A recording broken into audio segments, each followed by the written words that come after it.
Assalamualaikum warahmatullahi wabarakatuh. Perkenalkan, kami dari kelompok 6 akan mempresentasikan hasil diskusi kami mengenai total average and marginal cost. Sebelumnya, izinkan saya untuk memperkenalkan anggota dari kelompok 6.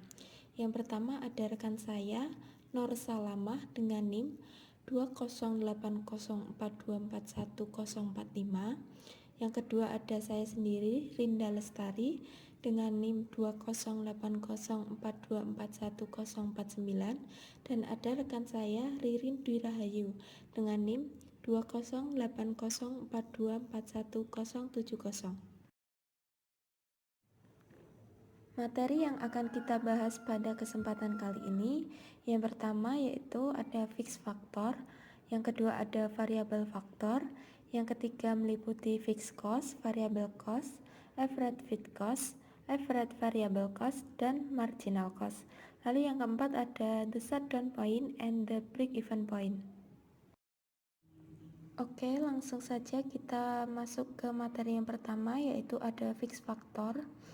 Fixed factor yaitu faktor yang sifatnya tidak habis dipakai dalam satu periode produksi, serta relatif tidak dipengaruhi oleh jumlah produk yang dihasilkan. Jadi maksudnya, setiap perubahan volume produksi tidak akan berpengaruh pada faktor tetap tersebut. Lalu, apa saja contoh fixed factor itu? Contoh dari fixed factor antara lain meliputi mesin, gedung, peralatan, pajak, gaji, biaya asuransi, biaya sewa gedung, biaya sewa peralatan, dan lain sebagainya.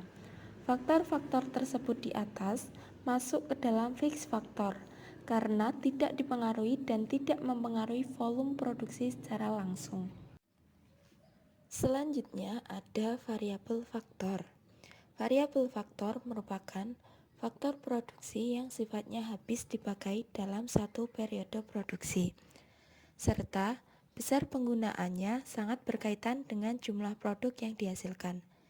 Jadi maksudnya, setiap volume produk yang dihasilkan akan mempengaruhi variabel faktor tersebut. Contoh variabel faktor antara lain, yang pertama komisi penjualan, yang kedua biaya listrik, yang ketiga biaya air, yang keempat biaya transportasi, yang kelima biaya tenaga kerja langsung, dan lain-lain. Faktor-faktor tersebut termasuk ke dalam variabel faktor karena berpengaruh secara langsung terhadap volume produk yang dihasilkan. Baiklah, kita sekarang akan membahas mengenai fixed cost, variable cost, average fixed cost, average variable cost, dan juga marginal cost. Yang pertama adalah mengenai fixed cost. Fixed cost adalah biaya yang tetap dibayar perusahaan ataupun produsen berapapun tingkat outputnya, sehingga fixed cost ini jumlahnya akan selalu tetap dan tidak akan berubah meskipun volume produksi berubah. Sedangkan variable cost atau yang disingkat dengan VC adalah jumlah biaya yang berubah menurut tinggi rendahnya output yang diproduksikan. Sehingga variable cost ini jumlahnya akan selalu berubah seiring dengan perubahan volume produksi. Lalu ada average fixed cost atau bisa disingkat dengan AFC, yaitu adalah biaya tetap yang dibebankan pada setiap unit output. Rumus AFC adalah TFC atau total fixed cost dibagi dengan quantity. Lalu ada average variable cost atau disingkat dengan AVC, adalah biaya lain selain AFC yang dibebankan pada setiap unit output. AVC sendiri rumusnya adalah TVC atau total variable cost dibagi dengan quantity. Lalu yang kelima adalah marginal cost atau disingkat dengan MC. Marginal cost menunjukkan setiap tambahan biaya dari setiap memproduksi satu unit tambahan. Marginal cost mengakibatkan kenaikan total cost akibat diproduksinya satu unit output tambahan. Marginal cost tidak mempengaruhi TFC, tetapi mempengaruhi TVC. Sehingga rumus marginal cost sendiri adalah delta total cost dibagi delta Q, atau juga bisa sama dengan delta total variable cost dibagi dengan total quantity. Lalu ada rumus lain yaitu marginal cost sama dengan TCN minus TCN-1. Dalam tabel tersebut telah disajikan beberapa nama biaya beserta jumlahnya dengan total Rp80.700.000 dengan unit produksi sebesar 10.000 unit. Untuk menentukan berapa besar fixed cost, variable cost, average fixed cost, dan average variable cost-nya, pertama kali kita harus menentukan berapa besar fixed cost dan berapa besar variable cost. Untuk menentukan berapa besar fixed cost dan berapa besar variable cost, kita perlu melakukan analisis mana-mana saja biaya yang termasuk ke dalam fixed cost dan mana saja biaya yang termasuk ke dalam variable cost. Biaya yang termasuk ke dalam fixed cost dapat diketahui ciri-cirinya, yaitu biaya tersebut akan selalu berjumlah tetap dan tidak akan berubah meskipun volume produksi berubah. Sedangkan variable cost jumlahnya akan terus berubah sebanding dengan perubahan volume produksi. Setelah dilakukan analisis, fixed cost sendiri terdiri dari biaya mesin, biaya sewa, biaya transportasi, biaya gaji karyawan kantor, biaya asuransi, dan biaya penyusutan dengan total fixed cost yaitu Rp59.300.000.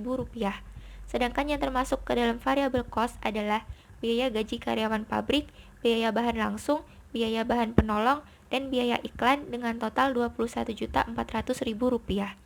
Apabila sudah diketahui berapa besar fixed cost dan berapa besar variable cost, maka kita dapat menemukan berapa besar average fixed cost dan average variable cost-nya.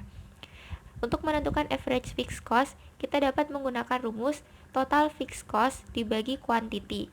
Total fixed cost-nya telah diketahui tadi sebesar Rp59.300.000 dibagi dengan kuantitinya yaitu sebesar 10.000. Sehingga average fixed cost-nya adalah sebesar Rp5.930.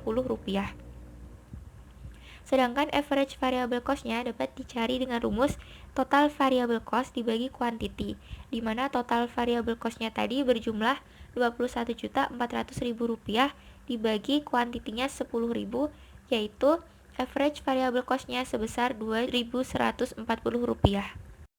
Lalu selanjutnya kita akan mencari marginal cost atau MC-nya. Pada tabel tersebut telah diketahui data mengenai jumlah pekerja, jumlah produksi, total fixed cost, total variable cost, total cost, ada marginal cost, ada average fixed cost, average variable cost, dan juga ada average cost-nya. Dapat dilihat pada tabel, ketika jumlah pekerjanya ada 2 orang, maka jumlah yang diproduksi yaitu sebesar 6 unit, dengan total cost-nya yaitu Rp150.000. Namun, ketika jumlah pekerjanya menjadi 3 orang, maka jumlah produksinya juga bertambah menjadi 12 unit, sehingga total cost-nya pun juga bertambah menjadi Rp200.000. Lalu kita dapat mencari marginal cost-nya dengan rumus yaitu delta total cost dibagi delta quantity. Delta total cost-nya kita menggunakan Rp200.000 dengan Rp150.000, sehingga Rp200.000 dikurangi Rp150.000 sama dengan Rp50.000. Sedangkan total kuantitinya yaitu 12 unit dikurangi 6 unit sama dengan 6 unit, sehingga Rp50.000 dibagi 6 unit sama dengan Rp8.333 per unit. Lalu selanjutnya adalah mengenai kurva. Gambar yang pertama atau gambar 10.1 adalah kurva biaya total, biaya tetap, dan biaya berubah totalnya. Biaya total dinyatakan dengan TC, biaya tetap dinyatakan dengan TFC, dan biaya berubah total dinyatakan dengan TVC. Kurva TFC bentuknya adalah horizontal, karena nilainya tidak berubah walau berapapun banyaknya barang yang diproduksikan. Sedangkan kurva TVC bermula dari titik 0 dan semakin lama akan semakin bertambah tinggi. Ini menggambarkan bahwa ketika tidak ada produksi, maka TVC-nya adalah sama dengan 0. Dan ketika semakin besar produksi, maka akan semakin besar pula nilai TVC-nya. Sedangkan kurva TC sendiri adalah hasil dari penjumlahan kurva TFC dan TVC. Maka dari itu, kurva TC bermula dari pangkal TFC. Dan jika ditarik garis tegak di antara TVC dan TC, misalnya saja garis DE, panjang garis itu adalah sama dengan jarak di antara TFC dengan sumbu datar. Lalu pada gambar 10.2 yaitu mengenai biaya tetap rata-rata, biaya berubah rata-rata, dan biaya total rata-rata. Biaya tetap rata-rata dinyatakan dengan AFC. Biaya berubah rata-rata dinyatakan dengan AVC, dan biaya total rata-rata dinyatakan dengan ATC ataupun AC. Dari kurva tersebut dapat diketahui bahwa kurva biaya tetap rata-rata atau AFC berbentuk menurun dari kiri atas ke kanan bawah. Bentuk itu disebabkan karena ia menggambarkan bahwa semakin besar jumlah produksi, maka semakin kecil biaya tetap rata-rata. Kurva-kurva AVC, AFC, dan AC mendekati bentuk huruf U. Bentuk kurva yang seperti itu mencerminkan bahwa kegiatan produksi dipengaruhi oleh hukum hasil lebih yang semakin berkurang, yaitu pada waktu produksi masih sangat rendah, pertambahan sejumlah tertentu biaya produksi akan menyebabkan pertambahan yang besar terhadap jumlah produksi.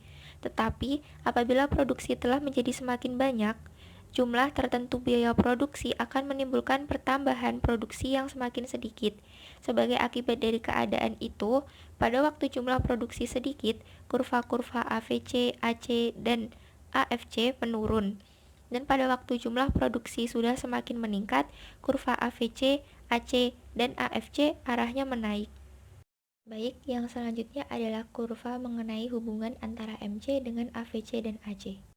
Dari gambar tersebut dapat diketahui apabila MC lebih kecil daripada AVC, maka nilai AVC akan menurun. Berarti kalau kurva MC di bawah kurva AVC, maka kurva AVC sedang menurun. Sedangkan apabila MC lebih besar daripada AVC, maka nilai AVC akan semakin besar. Berarti kalau kurva MC di atas AVC, maka kurva AVC sedang menaik. Sehingga dapat diambil kesimpulan bahwa kurva AVC dipotong oleh kurva MC di titik terendah dari kurva AVC. Dengan cara yang sama pula dapat dibuktikan bahwa kurva AC dipotong oleh kurva MC pada titik terendah kurva AC. Lalu yang selanjutnya adalah kurva menggambar kurva MC atau marginal cost. Dalam menggambar kurva MC akan ada sedikit perbedaan karena kurva MC menunjukkan pertambahan biaya kalau produksi naik 1 unit. Dengan demikian, ada 2 tingkat produksi yang berkaitan dengan nilai tersebut, yaitu tingkat produksi sebelum dan sesudah kenaikan produksi. Maka dari itu, titik-titik yang menggambarkan biaya marginal harus digambarkan di antara kedua titik tingkat produksi tersebut. Bisa dilihat pada jarak ketika jumlah produksi 6-12, maka titik A ada di tengah-tengah antara 6 dan 12, yaitu 9. Begitu pula antara jumlah produksi 38-42. Sedangkan untuk biaya produksinya hanya tinggal mengikuti, yaitu ketika jumlah produksi bertambah dari 6 menjadi 12, maka biaya produksinya adalah 8,3.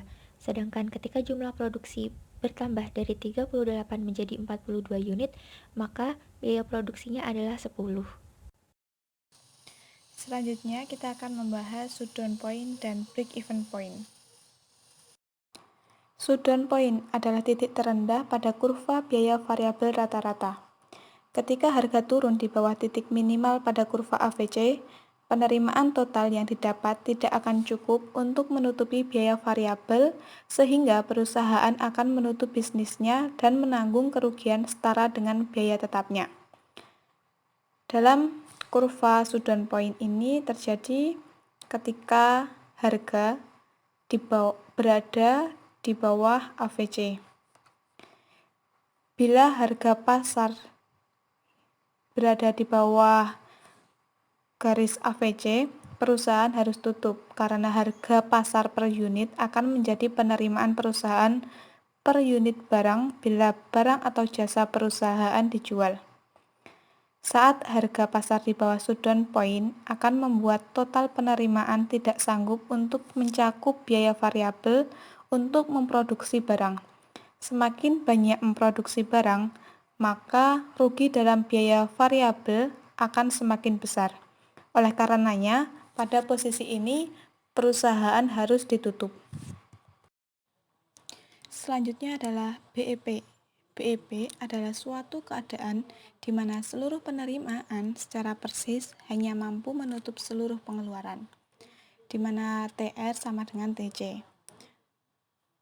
Pada posisi ini, total keuntungan dan kerugian ada pada posisi 0 titik break even point, yang artinya perusahaan tidak mengalami kerugian atau mendapat keuntungan. Hal tersebut dapat terjadi bila perusahaan dalam operasinya menggunakan biaya tetap dan volume penjualan hanya cukup untuk menutup biaya tetap dan biaya variabel. Apabila penjualan hanya cukup untuk menutup biaya variabel dan sebagian biaya tetap, maka perusahaan menderita kerugian. Sebaliknya, akan memperoleh keuntungan bila penjualan melebihi biaya variabel dan biaya tetap yang harus dikeluarkan. BEP sangat penting bagi perusahaan. Selain itu, BEP juga sering digunakan oleh para pelaku saham. Kalkulasi saham yang dibuat dengan menggunakan metode BEP saat seseorang melakukan kegiatan jual beli saham dapat menganalisa kapan saat yang tepat untuk membeli dan kapan harus menjualnya. Selanjutnya di sini kita ada rumus BEP. Rumus BEP juga ada dua, yaitu break even point dalam unit dan break even point dalam rupiah. BEP dalam unit itu dicari dengan biaya tetap dibagi harga dikurangi biaya variabel per unit. Sedangkan dalam rupiah, BEP dicari dengan biaya tetap dibagi 1 dikurangi biaya variabel dibagi harga.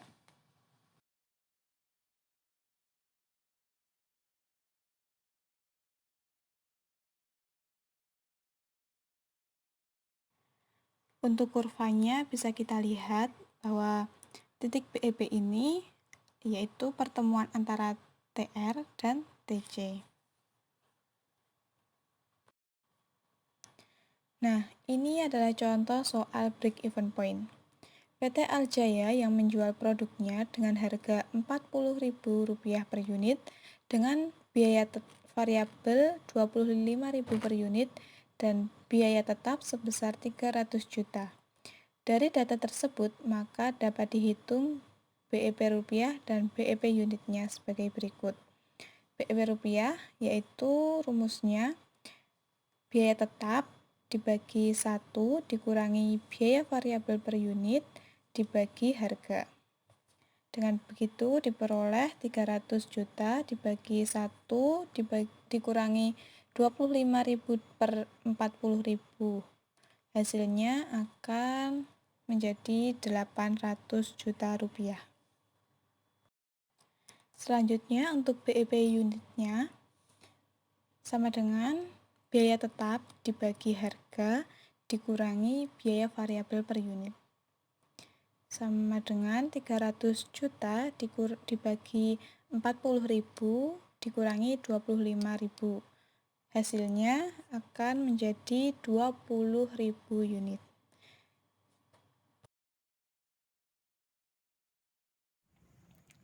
Berikut ini adalah contoh berita break even point yang diterbitkan oleh bisnis.com Jakarta. Pendapatan perusahaan turun, penyerapan tenaga kerja tak pasti. Kalangan pelaku usaha belum menerapkan target terkait dengan penyerapan kembali tenaga kerja yang terdampak pandemi COVID-19.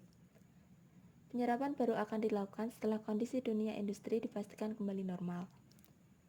Menurut Wakil Ketua Umum Kadin Bidang Ketenagakerjaan dan Hubungan Industrial Antonius C. Subit, komitmen kalangan pelaku usaha untuk segera melakukan penyerapan tenaga berhadapan dengan kondisi penurunan pendapatan yang dialami oleh sebagian besar perusahaan secara nasional.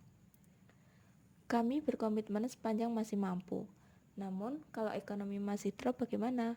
Sekarang, umumnya perusahaan belum mencapai break even point atau BEP, ujar Anton kepada Bisnis di Jakarta Senin 2 November 2020. Sampai dengan saat ini, lanjut Anton, berdasarkan laporan yang telah diterima oleh Kadin, terdapat sekitar 84% perusahaan mengalami penurunan pendapatan secara nasional akibat pandemi. Per 31 Juli 2020, Kata Kementerian Ketenagakerjaan atau Kemenaker mengungkapkan jumlah total pekerja formal dan informal yang terdampak pandemi COVID-19 kurang lebih 3,5 juta secara nasional. Sementara, untuk data yang telah di-cleansing oleh Kemenaker dan BPJS Ketenagakerjaan, pekerja terdampak COVID-19 yang terdata secara by name by address mencapai 2,1 juta orang. Setelah dilakukan pendataan lebih lanjut, ditemukan jumlah pekerja formal dan informal yang terkena pemutusan hubungan kerja atau PHK sebanyak 1,1 juta orang. Dengan perincian, 383.685 dari sektor formal dan 630.905 dari sektor informal. Saat ini, pelaku usaha tidak menetapkan target penyerapan tenaga kerja. Hal tersebut akan seiring dengan perkembangan bisnis perusahaan. Kalau dunia usaha berkembang, pasti penyerapan akan dilakukan lagi, tegasnya. Selain itu, penyerapan tenaga kerja dinilai akan bergeser ke sektor usaha mikro, kecil dan menengah atau UMKM, yang diperkirakan bakal menciptakan banyak lapangan pekerjaan dalam beberapa waktu mendatang. Adapun penyerapan yang terjadi diprediksi mencakup sebagian besar dari tenaga kerja yang terdampak selama. Selanjutnya, di bawah ini merupakan sumber-sumber yang kami gunakan dalam penyusunan presentasi ini. Sekian presentasi yang dapat kami sampaikan. Apabila ada kurangnya kami mohon maaf. Kemudian selanjutnya kami persilahkan untuk berdiskusi di kolom komentar. Terima kasih. Wassalamualaikum warahmatullahi wabarakatuh.